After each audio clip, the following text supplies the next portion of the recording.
Lunistice, just released recently on Windows and the Nintendo Switch, is a true love letter to 32-bit 3D platforming gaming.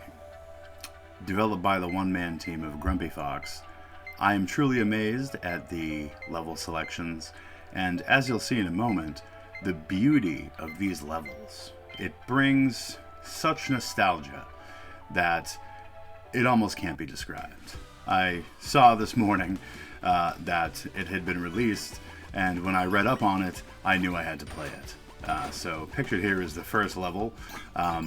You'll see it very much has gameplay that's a combination of Sonic the Hedgehog, Crash Bandicoot, maybe some Mario 64 thrown in there, maybe some Croc or Spyro, but it just translates so beautifully to the Nintendo Switch. That's where I played it. I did not play it on Steam, but just look at these graphics and smooth controls. The character is adorable. The story, I'm just about finished with the game. I'm on to the last levels, and they do get quite challenging. I'm actually on the last level.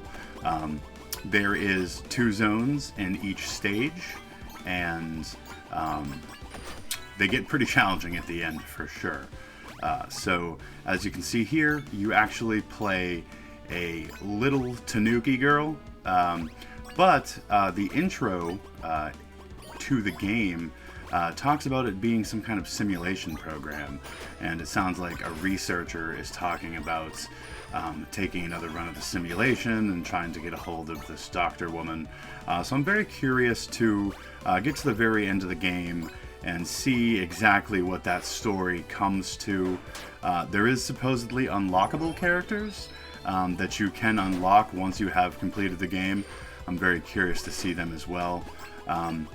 Basically, these beautiful little paper cranes, or crystal cranes, are the currency in the game, kind of like your collectible coins or rings. But there's a lot of really cool things in the game. There's not a huge variance in the monster designs, but it's still just incredible that this was done by one person. And the most incredible thing about the game is actually the $5 price point. I spent maybe 3 or 4 hours with this game today, and I certainly enjoyed every minute of it. Even capturing this on my somewhat damaged controller. I played most of this sitting on the couch in handheld mode, but obviously I had to dock it to capture the footage. And I have one of those special edition like Minecraft wireless Switch controllers, and it's a little damaged, so I did have a little trouble kind of with like the directional movement, but that's not a knock on the game. That's a knock on me not maintaining my equipment properly. But look at these backgrounds.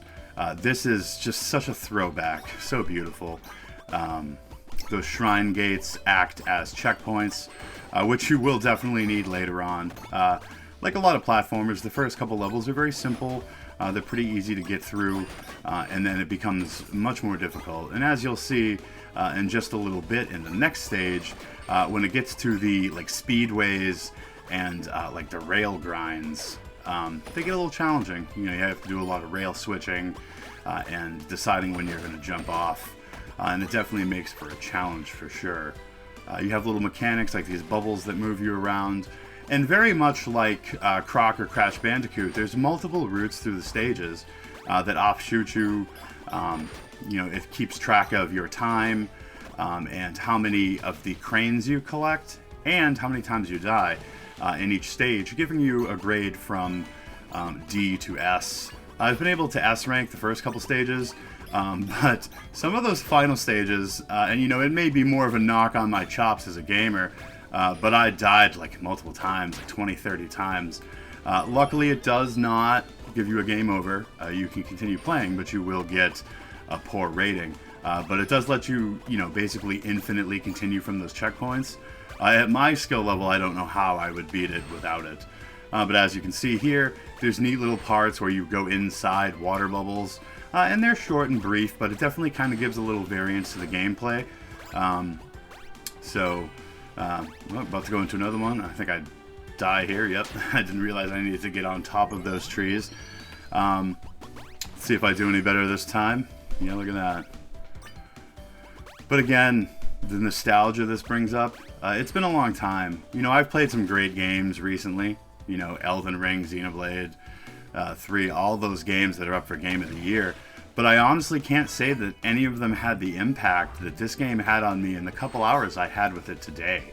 I honestly was so excited to see it show up, and I quickly downloaded it, and I was right on it. I was on Twitter, you know, praising the game and trying to get all my friends to buy it.